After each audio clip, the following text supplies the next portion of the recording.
Halo semua kawan-kawan investor retail yang baik, semoga semua dalam keadaan sehat ya.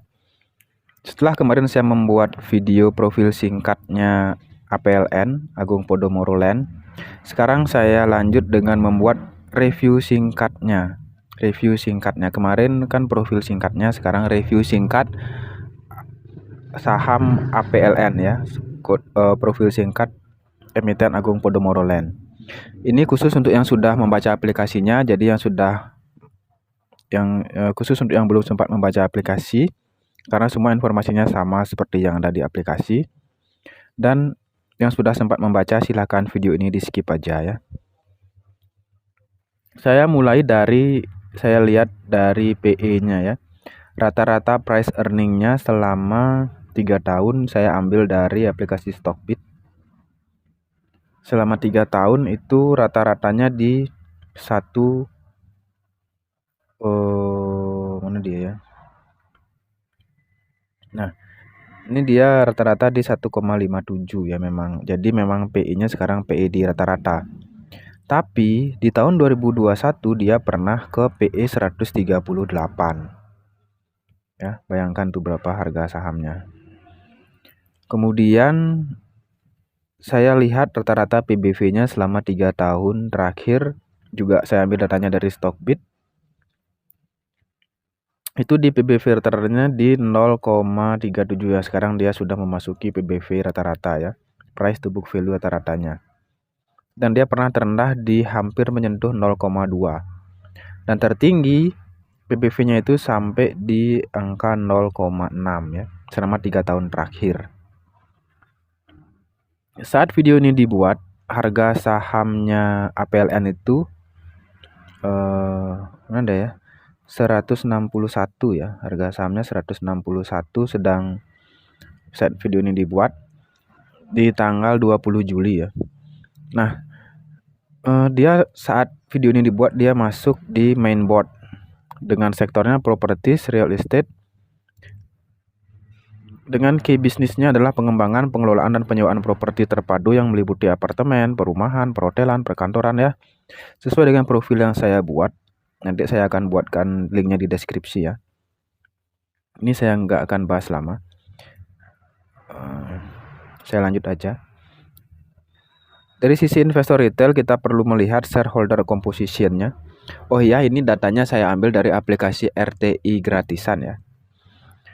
Shareholder composition per 30 Juni 2023 itu pemegang saham terbesarnya adalah PT Indovika.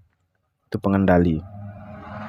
Dan sisanya kecil-kecil sekali ya ini di bawah 5% semuanya, dan masyarakat non warkat itu 11% ya. Ini perlu kita cek nanti profilnya.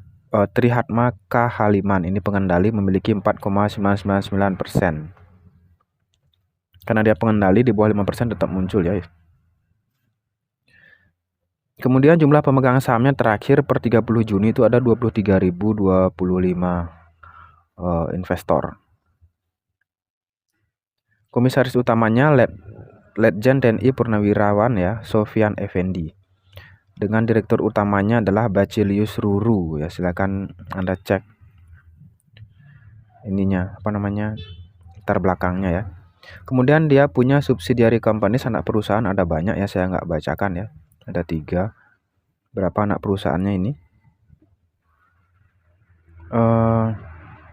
Banyak ya. Ada 40 ya kawan-kawan besar, ada 40. Saya nggak akan bacakan karena akan banyak menyita waktu. Itu nanti akan saya bahas di saat membaca laporan keuangannya ya. Kemudian earning per share-nya dari tahun 2020 ke 2023 itu mengalami peningkatan ya. Dan di kuartal pertama di 2023 sudah positif ya. Sudah positif. Artinya sudah membaik perusahaannya. Ini sampai 30 Juni laporannya ya. Penjualannya 1,15 triliun. Besar ya. Dengan aset yang dimiliki saat ini 28,9 triliun. Tapi cash flow-nya negatif kawan-kawan. Negatif 19,72 miliar. Untuk properti ini kayaknya sedikit ya. negatifnya sedikit. Sedangkan operating profitnya 170,14 miliar dengan net profit 99,11 miliar. Ya, dari sales 1T menghasilkan net profit 99 miliar itu kecil net profitnya ya.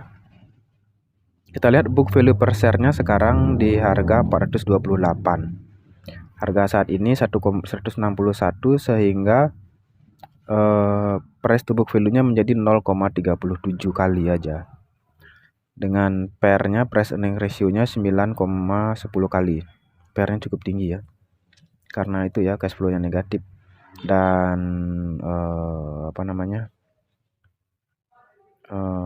hutangnya juga lumayan. Kita lihat lagi dari profitability-nya. Gross profit margin-nya itu padahal 33,03%, sangat tinggi ya. Sehat gross profit margin-nya. Tapi net profit margin-nya hanya 8,61%, di bawah 10% ya.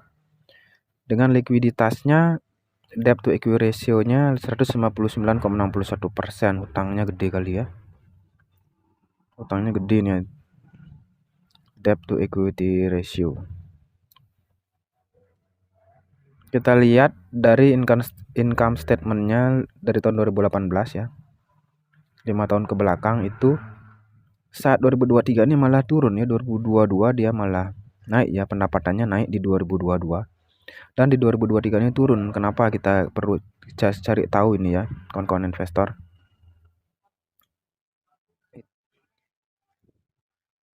Balance sheet-nya juga turun nih, asetnya juga turun. Apakah dia stoknya berkurang, stok land bank-nya kita perlu cek itu ya kawan-kawan investor retail ya. Nah, saat video ini dibuat, posisi di order book-nya itu cukup rame ya. Jadi Anda bisa, kalau Anda punya sahamnya banyak, Anda bisa jual dengan gampang. Oke, saya rasa itu yang terakhir dari saya yang bisa saya sampaikan dari sudut pandang investor retail pemula. Semoga video ini bermanfaat. Saya ingatkan kepada kawan-kawan jangan FOMO ya. Hanya dengarkan orang-orang yang sukses dari saham seperti Pak Lo Keng Hong. Dia nggak punya kerjaan lain selain itu ya. Bukan dari grup berbayar. Oke, demikian dari saya. Semoga bermanfaat. Salam cuan.